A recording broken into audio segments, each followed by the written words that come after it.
হ্যাঁ দর্শক, আজকের যে বিষয়ে আলোচনা করতে চলেছি আপনারা নিশ্চয়ই থাম্বনেলটা থেকে অবশ্যই বুঝতে পেরেছেন যে কোন বিষয়ে আলোচনা করতে চলেছি। আমাদের ইউটিউব চ্যানেলে নতুন এসে থাকলে অবশ্যই চ্যানেলটিকে সাবস্ক্রাইব করে পাশে থাকবেন। আব্বাস সিদ্দিকীর নলেজ সিটির মাঠে ঢুকতে বাধা, কে এই মহিলা, কী তার পরিচয় যে আব্বাস সিদ্দিকীর নলেজ সিটির মাঠে ঢুকতে বাধা দিচ্ছে ভাইজানের সংগঠনের ছেলেদেরকে? কে এই মহিলা, কী তার পরিচয়? এমন কি হলো যে আব্বাস সিদ্দিকী ভাইজানের নলেজ সিটির মাঠে ঢুকতে বাধা দিচ্ছে? তো আপনারা সকলেই কিন্তু জানেন যে পীরজাদা আব্বাস সিদ্দিকী ভাইজান দাদা হুজুরের নামে যে নলেজ সিটিটা তৈরি করছে, এই নলেজ সিটির পেছনে কিন্তু অনেক মানুষ হাত ধুয়ে পড়ে আছে। কিভাবে এই নলেজ সিটিটা বন্ধ করব, কিভাবে বদনাম করলে এই আব্বাস সিদ্দিকীর নলেজ সিটিটা বন্ধ হবে, অনেক মানুষ অনেক চেষ্টা করছে, কিন্তু আব্বাস সিদ্দিকী ভাইজানের নলেজ সিটি আর বন্ধ করতে পারছে না। অনেক বদনাম করছে আব্বাস সিদ্দিকী ভাইজানের নলেজ সিটিটা বন্ধ করবে বলে। যেই মহিলাটা আব্বাস সিদ্দিকী ভাইজানের নলেজ সিটিতে ঢুকতে বাধা দিচ্ছে ভাইজানের সংগঠনের ছেলেদেরকে, ওই মহিলাটার একটি ছাগল রাস্তায় ঘুরছিল, ঘুরতে ঘুরতে কোনো গাড়ি এসে ছাগলটার ওপরে গাড়ি চালিয়ে দেয়, ছাগলটি ওখানেই মারা যায়। কে ছাগল চাপা দিয়ে চলে গেছে, সে বাড়ি বসে বসে এখন আরামসে রিল্যাক্সে ভাত খাচ্ছে। আর ভাইজানের সংগঠনের ছেলেরা নলেজ সিটিতে ঘুরতে গেছে, তাদেরকে বাধা দিলে আর হবে? দর্শক আপনারা ভিডিওটি দেখুন। আপনারা কোথা থেকে এসেছেন? আমরা ভাঙড় থেকে। দেখলাম সামনেই আপনাদের গাড়ি নলেজ সিটির দিকে যেতে দেওয়া হচ্ছিল না, কি বলবেন? ওখানে একটা ছাগল মেরে দিয়েছে, তার জন্য আমাদের বললো যে যাওয়া হবে না।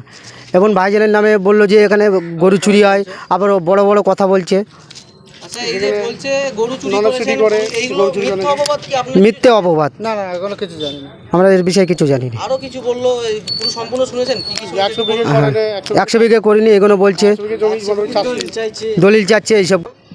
গাড়ি কোনো রকম ভাবে যেতে দেওয়া হচ্ছে না, কোনো রকমভাবে যেতে দেওয়া হচ্ছে না।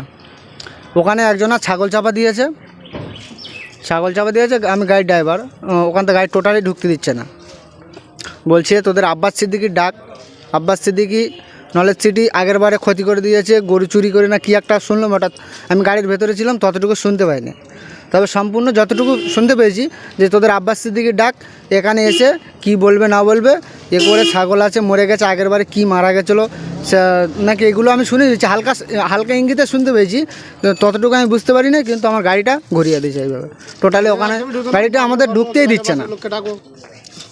গ্রামবাসী ডাকছে, আরও খবর দিয়েছে বলে তোদের আব্বাস সিদ্দিককে ডাক। আমরা ওখান থেকে চলে আসলাম, ঝামেলা না করে আমরা চলে আসলাম। কে চাপা দিয়েছে আমরা জানি না, কিন্তু